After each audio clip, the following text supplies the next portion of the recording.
Assalamualaikum warahmatullahi wabarakatuh. Perkenalkan, nama saya Anjani Putri Sudiono dari kelas 11-2. Di sini saya akan menjelaskan tentang RNA, DNA, perbedaan RNA dan DNA dan sintetis protein.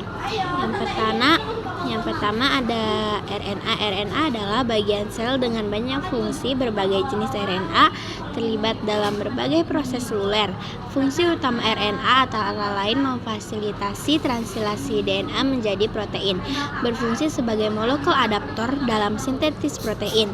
Yang kedua ada DNA. DNA adalah singkatan dari deoksiribonukleik asid. DNA merupakan molekul yang memuat seluruh instruksi genetik yang dibutuhkan oleh semua organisme dalam seluruh siklus hidupnya. Informasi genetik yang terdapat dalam DNA diturunkan oleh orang tua atau induk ke generasi berikutnya melalui reproduksi. DNA memiliki fungsi pembawa informasi genetik makhluk hidup, di mana DNA membawa instruksi bagi pembentukan ciri dan sifat manusia. Bisa dikatakan sebagai pengenal dari orang yang tidak memiliki identitas. DNA mengandung semua informasi sifat manusia hidup. DNA memiliki fungsi pembawa informasi genetik makhluk hidup, di mana DNA membawa instruksi bagi pembentukan ciri dan sifat manusia. Bisa dikatakan sebagai pengenal dari orang yang tidak memiliki identitas. DNA mengandung semua informasi sifat manusia hidup. Yang ketiga ada perbedaan DNA dan RNA. DNA dan RNA memiliki fungsi yang berbeda pada manusia. DNA bertanggung jawab untuk menyimpan dan mentransfer informasi genetik, sedangkan RNA secara langsung mengkode asam amino dan bertindak sebagai pembawa pesan antara DNA dan ribosom untuk membentuk protein. DNA berfungsi sebagai informasi genetik jangka panjang. Yang ketiga, definisi sintesis protein. Kata protein berasal dari bahasa Yunani yaitu protos, yang berarti pertama atau paling utama. Sedangkan kata sintesis berasal dari bahasa Yunani suntesis, dari suntit hena yang berarti menjadikan.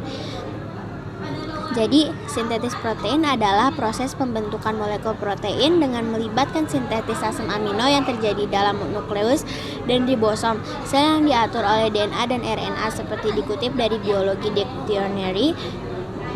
Terus yang tahap pertama itu adalah transkripsi. Proses sintesis protein di tahap awal ini merupakan proses di mana terjadinya penyalinan sebagai molekul DNA.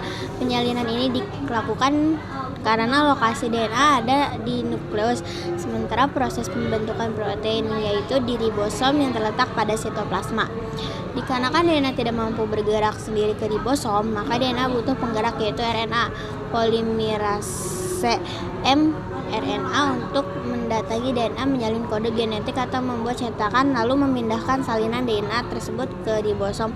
Maka dalam hal ini mRNA disebut sebagai pembawa pesan. Dalam proses transkripsi juga terbagi menjadi 3 tahapan sebagai berikut. 1.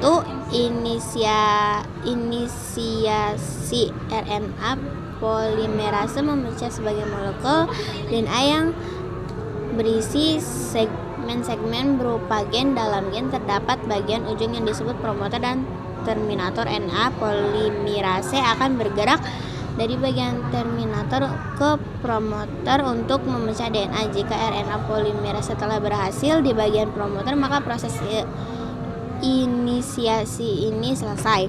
Yang kedua ada elongasi.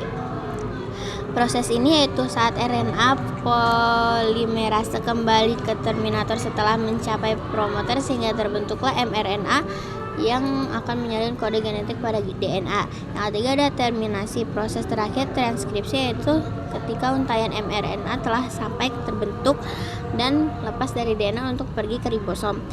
Yang tahap kedua ada translasi. Ketika mRNA yang membawa salinan DNA berhasil membawanya ke ribosom, terjadilah proses translasi, yaitu proses penerjemahan atau penguraian kode-kode genetik dari hasil salinan DNA yang sudah dibawa mRNA sebelumnya.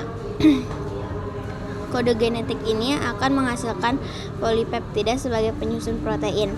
Translasi juga terbagi ke dalam 3 tahap berikut, diantaranya 1. Inisiasi. Pada tahap mRNA ini data membawa kodon-kodon DNA sampai ke ribosom kodon pertama yang bertemu ribosom tersebut, kodon star atau AUG. Elongasi kodon yang dibawa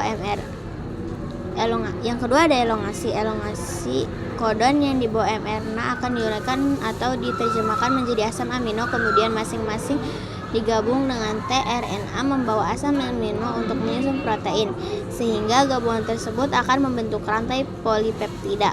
Yang ketiga ada terminasi. Proses translasi terakhir yaitu satu kodon stop antara UAA, UAG atau UGA bertemu dengan ribosom yang kemudian menjadi kodon stop atau AUU. Sekian penjelasan dari struktur RNA, DNA dan perbedaannya. Terima kasih.